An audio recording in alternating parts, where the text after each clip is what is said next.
All right, FightHype.com here with the legendary, let's just call him the most lethal MC in the entire planet, R.A. the Rugged Man, the man's done music with Mobb Deep, Chuck D, a Public Enemy, half the members of Wu-Tang Clan, Ghostface and them, and so many more, including, of course, the notorious B.I.G. back when he was still with us. So what's up, R.A.? What's up, Junior? Long time. Congratulations on the baby. Seen the pictures. Remember he had his, like a little baby scrunched face. I'm like, yo, why your son looks like Angelo Dundee? And he was like, does he? I had to Google pictures. I was like, no, it's a stupid joke. I was looking for an old man to make the joke about, because, you know, when babies put the squish face on, they look like old men sometimes. And I made a bad joke, and you were like, you know, when you first have your first kid, you get overprotective. You're like, my son doesn't look like Angelo Dundee. Fuck that. I'm like, it's a joke. Your son's beautiful. Thank you, all right. And well, the kid's Italian, so I'm like, you know, and my grandfather looked like Angelo Dundee. So I'm like, oh, he did? So, yeah. Imagine I predicted his future. He's going to look just like him when he's like 60 or 70. There you go. But man, All My Heroes Are Dead is such a dope album, brother. For what it's worth, man, you went 3 for 3 going solo. You know, Legends Never Die from 7 years ago, and then Rugged Man died from 04. So man, is this your favorite album yet? Yeah, every album. I'm not going to put out an album if I don't top the one before it. So if I put out another album in the future, it'll be better than this one. That's just how I'm going to do it, because I don't feel any reason to you know, do music or anything if you're just going to like take steps backwards, you know. Like if I feel myself going backwards, I'm gonna stop. You know, or just keep going until I get back to the prime. But I want every album to be you know, my prime level, you know. How is that though? Because, you know, most rappers or artists, period, not just rappers, their first album, maybe their first 2-3 albums are good, but 15, 16 years into the music business, the music's just not that good anymore compared to what it was. Sometimes 2 or 3 years into the game and they're not good anymore, you know. They don't know how to switch it up or change this. It's the same thing. You're doing the same shit over and over again, you know. But no, I think what it was is being underrated. So, and not having a big muscle machine to push your product. So if I don't come extra correct, you know, the only promotion I have is word of mouth. So I have to really make exceptional music. You know, that's why I bring in the best DJs, the best MCs, the best musicians, and best sound engineers, and really make it competitive. Because if I'm not making something that they want to talk about, no one's even going to know the record's out. So I have to really compete at a higher level. Some of these other guys who have a big machine to push them, they could put out like a little mediocre something, and you know, their faces all over the place. So they get the recognition. So I only get recognition off my product being good and word of mouth. So I got to work that much harder, you know. So yeah. You know, also making making $50 million a project could get you fat and happy, right? So are we finally getting you close to getting fat and happy now? I know these albums are starting to sell pretty good, man. No, well, the thing is, the last album I made more because there was touring. You know, the artists like me, we make money off of touring. And this album had more hype and I think a better reception even. The last one did great and great reception, but I toured the whole world over and over and over and over off the last album. And this new one, I dropped it right around the time when the pandemic was dropping. You know, I didn't want to postpone it because who the fuck knows what was going to happen next. So I said, I'd drop it. You know, what are we going to do? That's the circumstances we was given, and this is what we got to do. And so, yeah, I'm not torn. Well, actually, October is my first 2 shows since COVID and my album dropped. So I'm super excited about that. At this point, you know, 4 months after your album drops, a few months after, I would have done 30, 40, 50, 60, 70 shows. You know, the whole year I would have probably did over 150 shows. So that's all the money I would have been able to put in my bank account, put to my kids, and set up the future. But now it's, you know, you're trying to recoup from your record sales and this and that, and waiting for this to come in. It's just a different ball game, you know? So if there's no touring, I don't even know if I'd make another album, you know, because I like the freedom of when I go on tour, I come back with some money, I get to go to the studio, put it on the big board, make it sound right, take my time, try the vocals, different styles, you know, you know, I like to take my time on my records. I don't want to do a recorded out of my house type of album, which I'm not critiquing those either, because some great recorded out of the house type albums have come out, you know, and did well. But that's just not my forte. That's not what I want to do. I'd rather not do it, you know. If you were to tell people watching to listen to one song off All My Heroes Are Dead, to just quickly grasp what a monster you are on the microphone, which song would it be? Well, it's not my favorite on the song, but in on the album there's an introduction. So what the introduction does, it just describes what the album's about, what they're about to get into. And I switched the flow and style up 4 or 5 times in the beat selections, and it gives you a rough idea. It's called the introduction. All My Heroes Are Dead. And then, you know, because I like the album as a whole piece, I kind of made it like almost, I don't want to sound pretentious, but I was trying to make it like a cinematic kind of orchestra thing where it was No, like, and the Afterlife at the end, I'm listening to it, and then I look at the album cover, and it was like you're driving away with all these explosions happening in the background and shit, like in the album. It was like, oh, man, I man. just went through a journey, you know? Wow, yo, you really just made me happy, because you know when you're going for something, not everybody sees the vision, but that's really, yeah, that's what I was going, the walking off with the, I guess, the big fireball behind you and the memories and the, Because I'm like, man, this album's about everything. It's about him being a dad. It's about politics. It's about, you know, coming from the purebreds of New York hip hop. Man, what's this album about? It's about everything. And so the album cover kind of shows that in the Afterlife, the last song, that's what I mean. It's like, you know, explosions everywhere and what hasn't been touched on, you know? wow, thank you, sir. Thank you, sir. Why don't we tell them about you, man? I know this kid since a little kid. I used to go to the fights. We were both B-Hop fans, big Bernard Hopkins fans in the 2000s. And which was it, the Jermaine Taylor fight? The rematch. This got me flipped on. So I hope Lou DeBell is watching. I love you, Lou, but yeah, go ahead. Tell him, RA.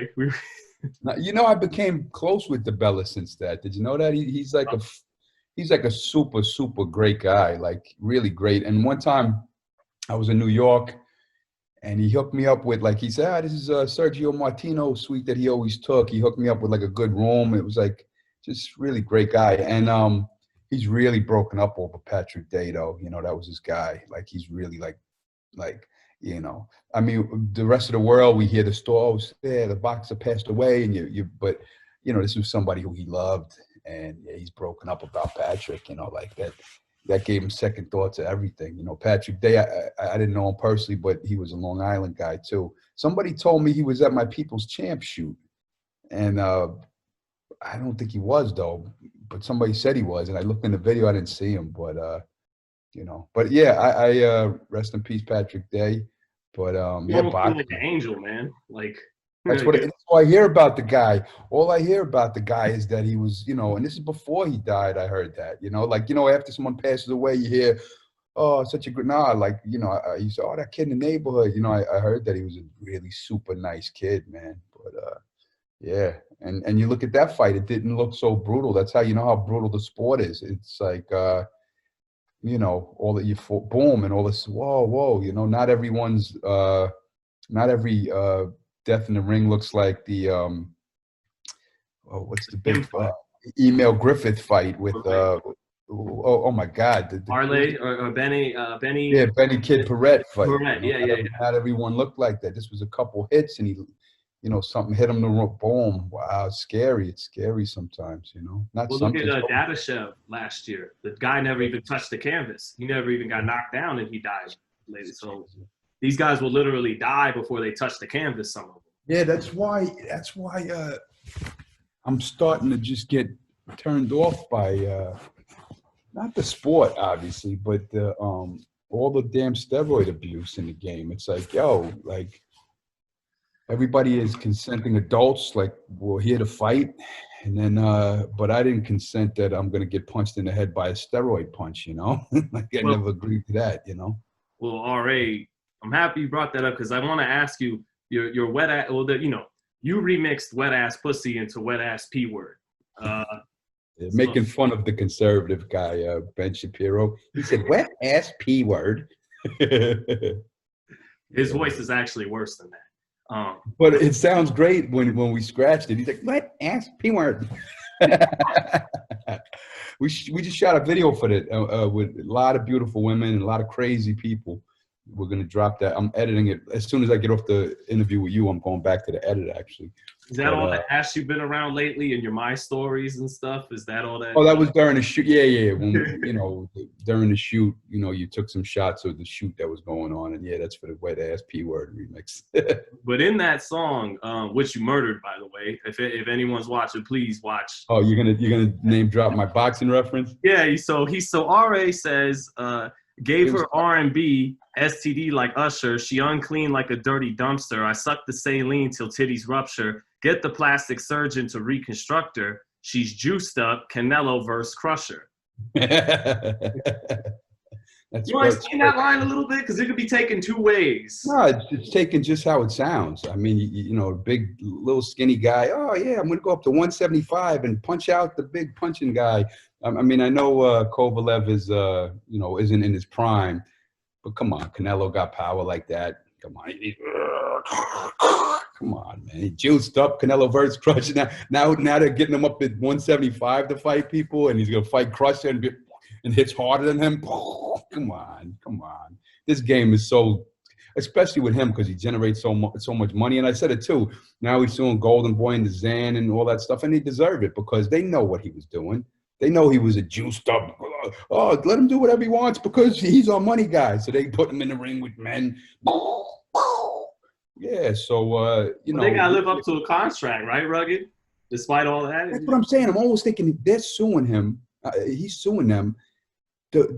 Was there any kind of blood test taken? Because if there was, they could just put in a contract. But they probably let him. Did you hear about a legitimate blood test versus Canelo and Crusher?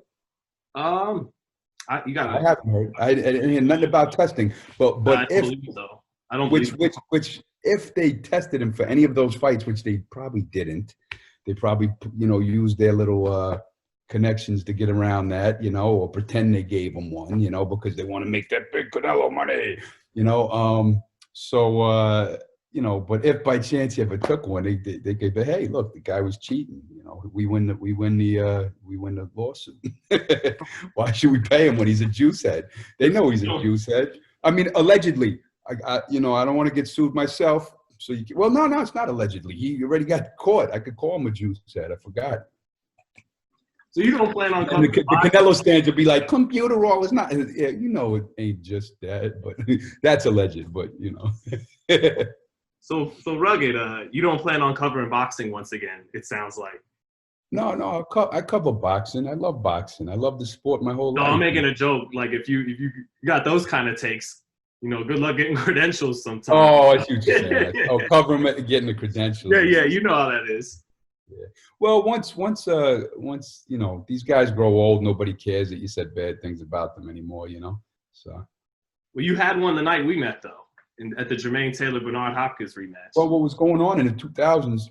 Because I'm connected to a lot of the urban magazines and stuff, and I was, and so. A lot of the publicists would hit me up and say, hey, can you get him, my fighter in this magazine, that magazine, Source magazine, King magazine, Vibe magazine, XXL. I got them in, Rides. There's so many others, but I can never remember what the hell they were. King magazine. But all the magazines that were popping off in the 2000s, I got all the boxes in those magazines. So I was getting a lot of these fighters. I wasn't just like the fan that was there that had like a little blog or something. Like I was getting them in like mainstream ass magazines, and the one time when Klitschko's were in town, I got them up at Hot 97 and stuff, and Roy Jones, Floyd Mayweather, I got in 5 magazines. I got Roy and Kings. I got Bernard in like 10 or 11 magazines because I was riding with him. I think there's like Black Men's Entertainment. That was but I got him in all of them, Kings, Rides, Vibe, Source. I got Bernard and everything, but I think about 10, 11 articles combined. I mean, I got everybody press. It was like Winky Wright. Mm-hmm. I even got like Mitch Blood Green in King magazine. Mitch Blood Green on the team with us. It was like a throwback, and we did. We went. Mitch is hilarious. I love that guy. I wonder how he's doing, Mitch Blood Green. He got some shine in the Mike Tyson Broadway stuff. Got a couple shout outs from Mike. Maybe Oh not. yeah, good. Yeah. Good. Did Mitch go to any of those? I don't think so. He just recapped when they fought in the streets. Oh, I think they may have fought 3 times overall, like 1 in the streets, twice in the ring. I thought they only fought once. Did they fight in the amateurs too?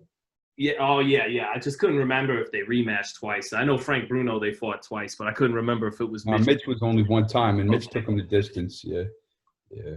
Yeah, but I do remember though. You had the credential. Me and my boy, we snuck down to watch the fight better, Taylor and Hopkins, and you asked me, or we had our Hopkins shirts on and all that, and then we were like, hey Lou, and Lou turned around and we went like that, and then Lou went and he flipped us off, and then you were like, no, don't say us. He flipped you off. I meant us, me and my boy. Oh, yeah. Hey, remember, Lou, my boy was, you were giving the finger to like 14-year-old kids, man. You're like, yo, Lou DeBella just flipped us off. I was like, yo, he's wild. Yeah, you guys went like that to him, and he was like. No, he took a picture with us after the fight, though. No, he's cool. You know what it is? He's a hip hop guy too. Like he's friends with all of them, Talib and Big Daddy Kane, and Vinny Paz and me. Like he loves hip hop, so we got a little bit of that in us sometimes. but yeah, you guys were kids. I always wondered why you never fought amateur or anything, because I did. I had 3 amateur fights, but that was it. Oh, you did? Did you lose them? Yeah, no, I won 2 and I lost 1. Yeah, what made you quit? Well, it's tough, but I feel like this ain't the sport for you if you're not gonna be champion.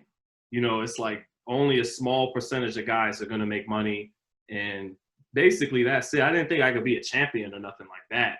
Maybe a pro, but not a champion. So cover it.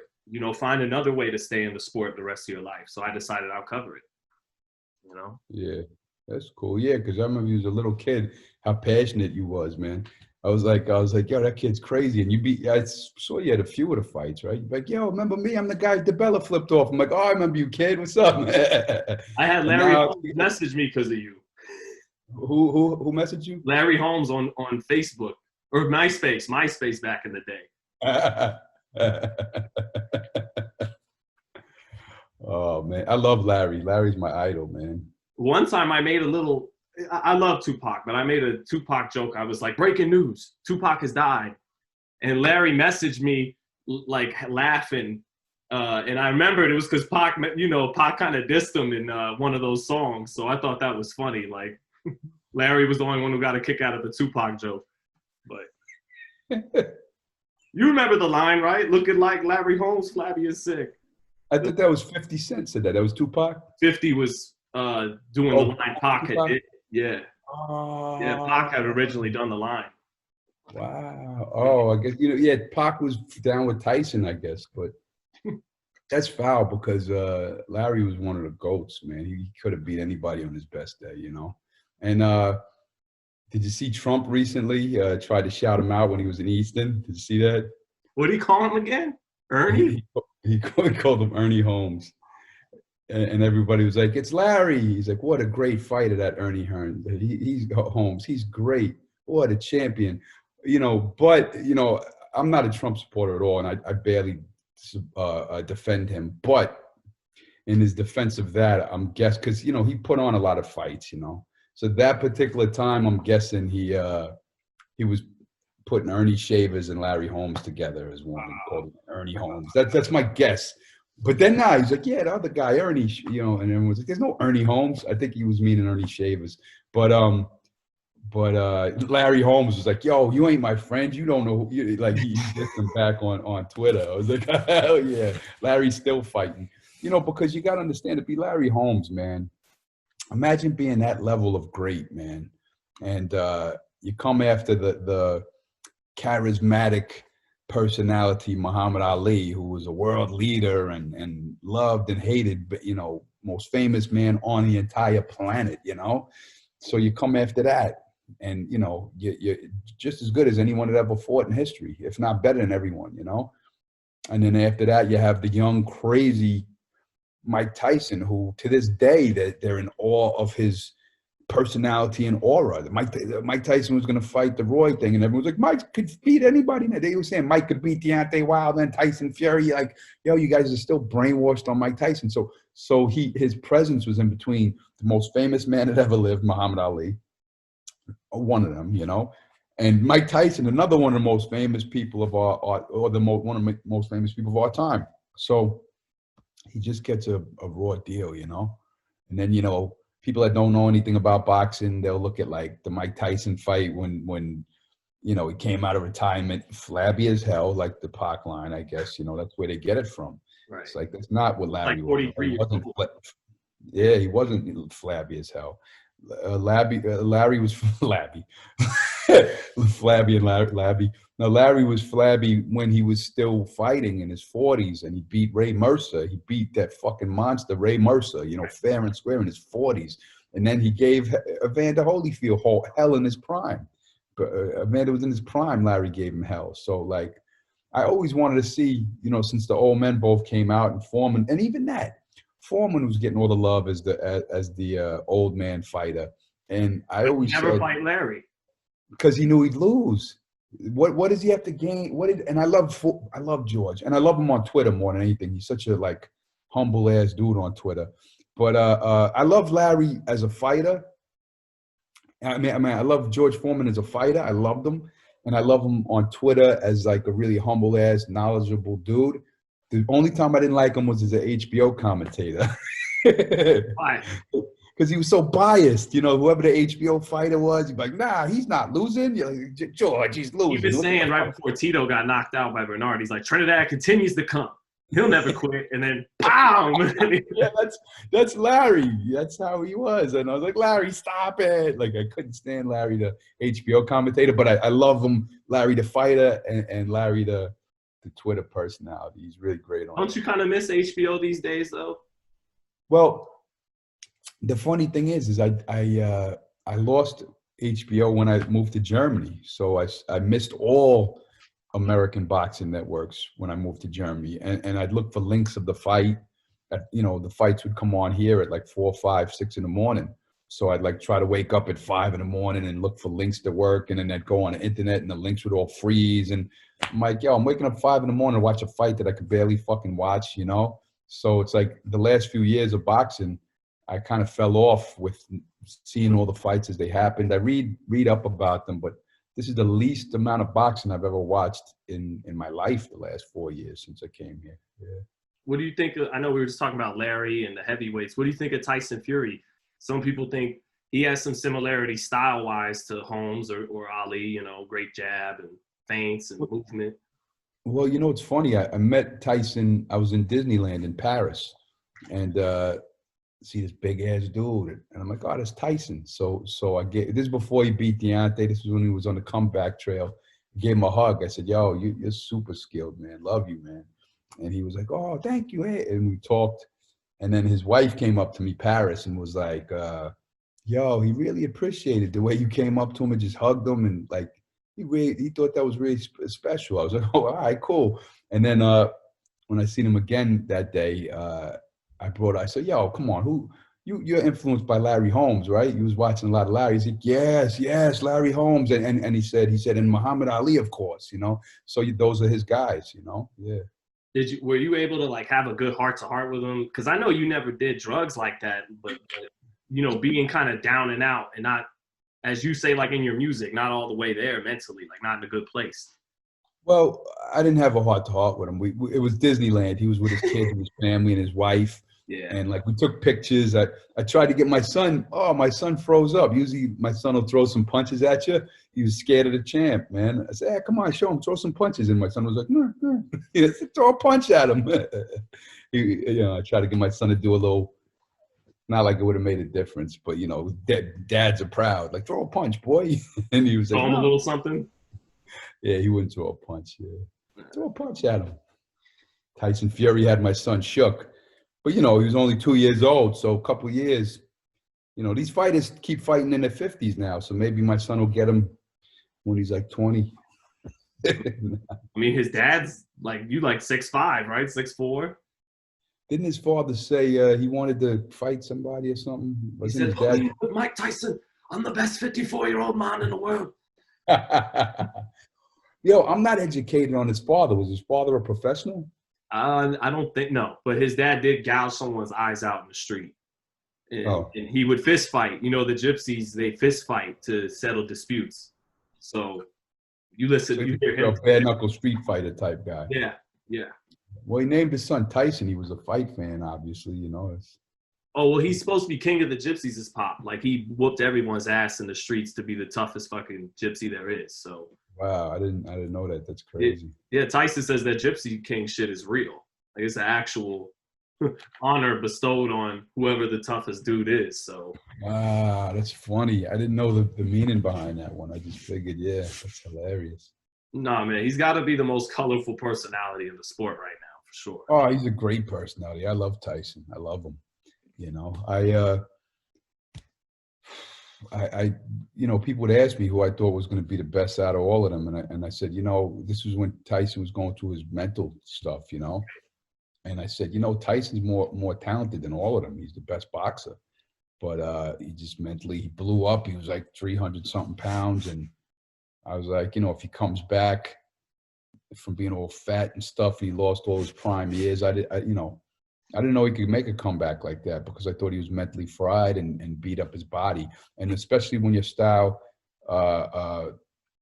depends on reflexes and speed, and if you gain that weight and go back down, you usually don't get it back as easy. The power guys, they even if they're slow, they hit you, bow, they land that one punch, and it's over. So I was proud of him. I was real proud of him when he made the comeback and was able to, beat Deontay like that.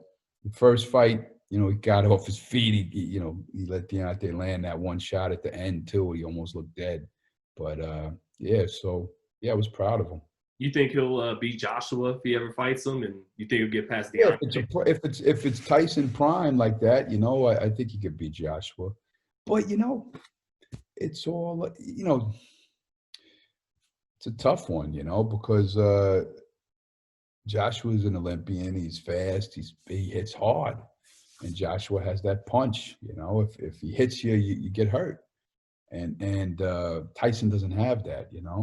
So he has to outbox every moment and really win big on the cards. But also Joshua doesn't have a good chin. He doesn't have a good chin. But at the same time, Tyson doesn't have that punch that he has to fear. But when you have when you land different angles and awkward angles like Tyson, sometimes you could go down too, like he proved in Deontay Wilder fight. Mm-hmm. And man, I want people to definitely look up the boxing freestyle from 2004, 2005, or it may have even been like 06, 07. But yeah, you still proud of that one?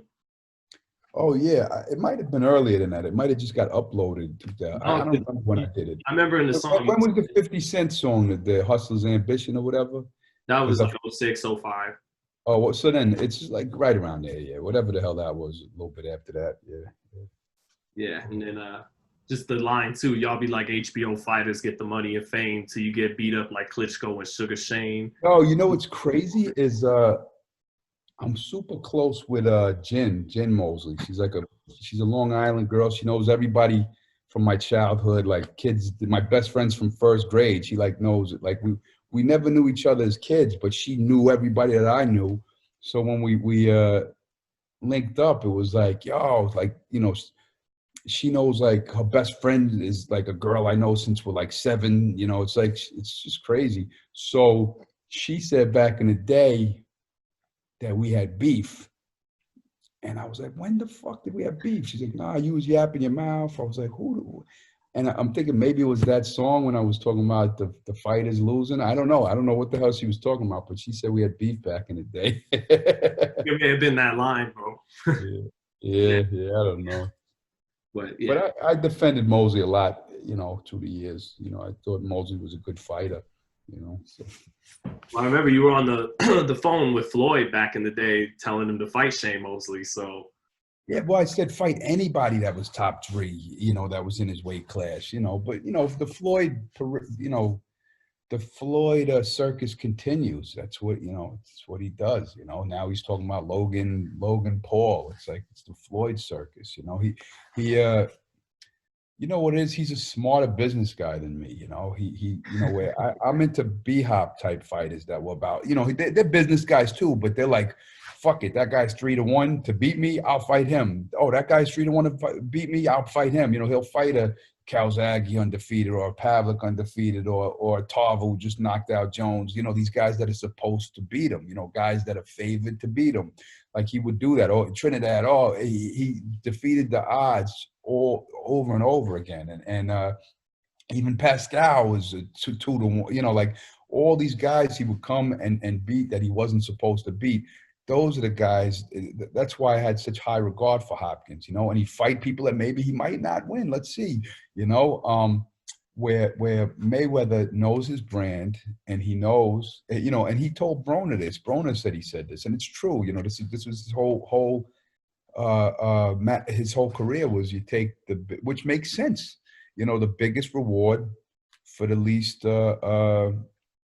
threat.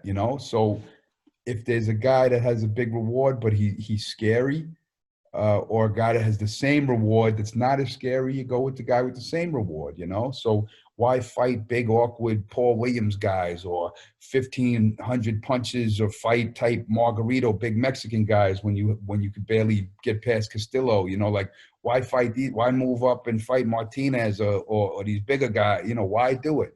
You look for, fight Baldomir instead of that guy. Fight the, like he biggest reward for the least, Pacquiao in his prime, 6.5 years he wouldn't fight him. It's like, because he had those awkward, weird angles and oh, this guy's strange. He's a threat. And I'm not saying Pacquiao would have won or lost, but like, you dodge somebody for 6.5 years because, you could fool your fan base and go, oh, the undefeated. But, the drug tests too, that played a part, I guess, putting drug tests in the negotiations. I know at the time, the Pacquiao camp sent some emails back to Floyd's camp talking about should he fail a test, would we be able to keep that away from the public? I remember Teddy Atlas talking about that back then. So kind of both guys, sometimes to me, RA, it felt like both guys were more than happy to milk every option possible. To not let it happen. Yeah.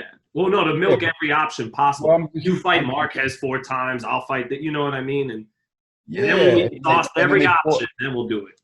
And then they fought. It's so funny because, and I remember when that fight was happening, everyone's like, this is like the Thriller Minute. No, it's not. It's not the Thriller Minute. You got 2 guys who haven't knocked anybody out in a decade. like why are we excited? You guys actually think there's going to be a good fight? I remember the day before the fight, I'm like, this fight's going to stink. I promise you. Like neither guy could do shit. And then it's like, his fans are such simpletons. And boxing is, here's the thing is, the boxing purists, they look at things, but the what do they call it? Not the armchair, the casuals, they don't know no better. They hear a big name. That's why you could do Conor McGregor versus Floyd Mayweather. And oh yeah, Conor has a chance. Conor's strong. Conor can do this. Conor, like, gee, and Floyd knows he feeds off of stupidity. He's smarter than Floyd is smarter than we think. He's like a smart, intelligent business guy. Like, oh, can't read it. Yeah, whatever. But he knows what he's doing. So Conor McGregor, the whole world, like there were people painting Conor McGregor murals. Did you see the one guy that said, if Floyd wins, I'll tattoo his face on me? Like, are you that fucking retarded? The guy has a Floyd Mayweather tattoo on his arm, because he knocked out Conor McGregor. It's like, and there were people who really believed, because Conor talked a lot. We live in a celebrity culture where you just talk and people believe you. Look at the president, look at the world, look at Kanye. Every time he opens his mouth, oh, genius, it's like, that's the world we live in. So Floyd was able to take that and run with it and make a huge career out of it. Tap into that mainstream. Now he's doing another celebrity circus. Is the Paul? He's supposed to fight Logan Paul or whatever that guy is. That the guy's name? Yeah, Logan Paul. Yeah. Yeah, and who actually lost his last fight to KSI. Anyway. No. Did he really lose it though? I didn't see the fight. Yeah, I he don't even know lost. what I Yeah, don't he even know what lost. he does. I don't even know who the guy is really, you know? He's a YouTuber, you know. The only reason I know who he is because of boxing, you know, Right. So, like but all in all, I know Shannon, my boy Shannon was whose corner was he in? Logan he or the was other guy? he was in Logan. The That's why I knew who he was because Did you Shannon's see a his video psycho. wigging out and fighting people at the weigh-in? Say what? Did you see the video when he got at people at the weigh-in? Almost started fighting people at the weigh-in. Who, Shannon? Yeah, Yeah, that's Shannon. He's a psychopath. I love him. That's my close friend, man. I love Shannon. He's a psycho. Yeah, but then he almost came close to getting that Klitschko fight too. But then Tyson, because he was making such, it's about promotion, and Briggs was doing a fantastic job of self promo, showing up everywhere. Every time he'd show up somewhere, it'd be on YouTube. He was doing better marketing than most fighters do. So he almost got that Klitschko rematch, but then Klitschko lost to Tyson Fury, and not rematch. I didn't mean rematch. It would have been the first time he fought Vlad, right? He lost to. yeah. He unfortunately he got a Klitschko fight, but with the wrong brother, Vitaly. Yeah, So yeah. yeah. But Well, Klitschko, even Vladimir, he's a little, people don't give him his due. If there was a heavyweight in America that didn't lose a fight for a decade straight, they'd be acting like he's the be all end all of history. You know how Americans are. We are. It's not, Klitschko, right? Like people Klitschko's. didn't like the What'd you say? I guess people didn't like the style and they thought it was a weak era. Nah, he was a European guy that they didn't care about. Yeah, It's like I'm telling you, like if he was an American dude, spoke proper English and was like, living like us, and he was undefeated for 10 years, I think they would have gave him a little bit, and he was a doctor and, had a celebrity girlfriend, who was the girlfriend? hated Haley, Panettiere. you Hated know. Panettiere, yeah. So, yeah, I think they would have gave him a little bit more shine, So, and especially a white guy, how America likes white guys, like, it's, Well, that's part of why they thought Connor could win. But oh yeah, that was all over the world though. They were like, Conor McGregor fans are some of the stupidest human beings that ever lived, like ever, like ever. Like you ever talk? Oh my God, they're so delusional. Oh my Lord. all these really famous fighters and athletes and musicians, they all have like a cult of personality of fans that are just retarded. Yeah, yeah. No, that's true. That is true. It's like they defend them to. Oh yeah. They believe everything they say, they defend everything they do. It's like, I mean, look at politicians right now. Look at politics. We have Biden and we have Trump, and both, Biden doesn't have a cult so much, but the Democrats have a cult. Oh Like you're like, oh my God, these well, people are ridiculously stupid. And Trump supporters, oh my God. It's like, and Trump supporters are bizarre because then now they're like, I don't know. It's like, oh, they're not racist, but then they defend every murder of every black man that ever happened by the police, and the Blue Lives Matter, and that guy, should have died. He deserved to die. He deserved to be killed. He deserved, cops should kill them. They're animals. Oh, I thought you guys wasn't the racist bunch, So it's just weird. well, rugged. But flip side, go to Biden, and he's, and Kamala, she's a cop. He's pro cop as could be. He incarcerated black men to the extent that nobody had, so both sides. I mean, there is the revolution is not happening at the moment. If they're gonna, bring it to the voting booths. Well, yeah, that I know we're on FightHype, but I wanted to ask you about that too, because all my heroes are dead. It's like it's obvious you're not with, like you said, the Republican Party, which is like they play down and don't care about the fact that African Americans are always gonna get treated. The last person in the world you want to be when dealing with a cop is probably African American. You wouldn't want to be any other race, and that's because they get fucked with the worst from them. Yeah, but you even saying that, you Yeah, have like idiots watching and being like, that's not true. That's a false narrative. That's been debunked. No, it hasn't been debunked. You don't know what the fuck you're talking about. You never been in the hood. You're fucking ignorant. That's all real shit. yeah, Stop it. yeah. Because I don't that's even a need made to up. see a stat to tell me that. That's just from living life. And they go like, look at the Yeah, crime stats. It's like, what are you talking about? Yeah, the fucking population is more white, So yeah, some stats will come up white. What does that mean? You know, and also, somebody quoted, I forgot who it was, maybe Mark Twain. I don't remember who it was. I'm probably good, but they told me like, there's the truth. I'm gonna misquote it.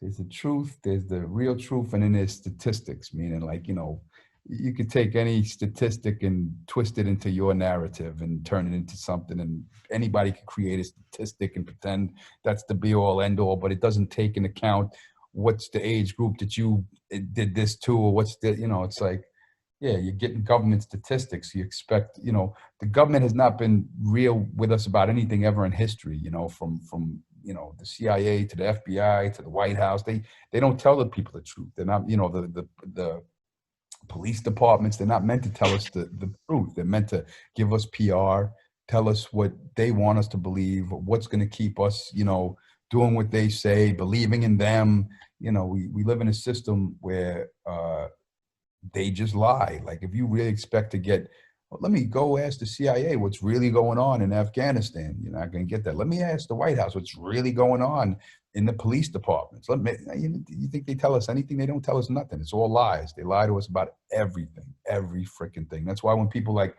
you know, try to drop knowledge on stuff that the government fed them, it's like, are you really that slow? You know? Well, I guess what I was saying was, you know, you're not with that side, but then at the same time, you have your song "Hate Speech," which is like, man, fuck PC culture. So that's going against what the, you know, the left, as they call it. So Oh it's yeah. like, so where you at, RA? I hate the American left. I hate them. They're so, you know, but here's the problem too. Let me tell you, around the time of Trump, the left really started going extra hard. Before Trump, 2014, 13, you know, Yeah. 15, they started going extra hard on the PC culture. And I think a lot of people are getting fed up about it. So then they get this ignorant buffoon Trump, like, oh, he's like us. He doesn't care. Ha, he says what he feels, you know. So, you Right. know, Right. that helped to build a Trump, you know. But the thing is, they now the right is everything that they claimed the left was. Oh, liberal tears, they're crybabies, they need safe spaces. God forbid you say a damn bad word about Trump, or you have Kathy Lee with the decapitate. Oh, she's terrible. She had a mockery, a decapitated head, look at Cardi B's WAP. Oh my God, sex, sex, sex. It's like, you know, I made that WAP remix and I dissed the left and the right in the song very hard, both sides. And all you see in the comments is whiny ass Trump support, like, oh, fuck RA. I thought he wasn't brainwashed. You know, it's like cry, you know, like, so everything that the right claimed that the whiny ass left is exactly what the right is. It's like, I guess we just live in a whiny ass society, right and left, you know. So what the fuck are guys, you know, kind of like And me and hate, you to do then? if you listen to hate speech too as well, I take many shots at the left and I take many shots at the right. You know, it's you know, I'm Christianity, religions. You know, I go. You know, I this. You know, burn flags. That's you know, righties don't want that. You know, like everything. So I tried to kind of hit both bases back and forth. Like if I did a lefty one, I do a righty one. If I did a lefty one, I just wanted to attack. Like look at Trump now. It's like talking about, oh, if you burn a flag, you should do a year in prison. What? What the fuck? No, he's really saying that. He's really Oh, I saying that. believe it. I believe that shit. Yeah, He of wants course. to put you in jail for a year. And then I said that to my cousin. I said, yo, and she was like, well, you know, your father fought for this. I'm like, yeah, my father fought for a country that was supposed to be allowed to freedom of speech. I thought, you know, like we're allowed to say we don't, but the country's great. Okay, say we disagree. We're not allowed to disagree and artistically show that we disagree, or we're not allowed to protest and say fuck this piece of cloth. We're not allowed to do that, or we go to jail for a year. Fuck that. Fuck that. What is it? You know, and they go, oh, China will put you in jail for disagreeing with the government. This way, really? I thought, you know, that sounds like here right now, if that's what they're doing, you know. So. And then, RA, I'm not holding you up too long, right? Can I ask you a few more about some boxing No, stuff? we're good. We're good. I'm good. And remember, I can edit that out. So don't, if even if during the interview you want to end, just let me know and I'll edit that out. It won't make No, no, it's all yeah. good. I'm just gonna shut my ringer off because, oh man. So you're not voting. Well, it sounds. I'm leaning towards not doing it either. Well, for I never president, have. I'm not. I might just vote Green Party just to kind of give an extra little, Right. You or did last winner. time, right? You voted for who was that one? Yeah, yeah. I support. I Jill support Stein. because I can't bring myself to vote for Hillary or Donald Trump. I can't bring myself to vote for Joe Biden or Donald Trump. I can't do that. And I know people, oh, you're part of the problem. And no, you're part of the problem. You are, because you make believe that the only option we have are two people that nobody really likes, you know, well, or the majority of people don't like, Now I'm seeing this Trump cult. It's like it's more open than ever. Like there's actually people who do like that guy. It's crazy. It's crazy.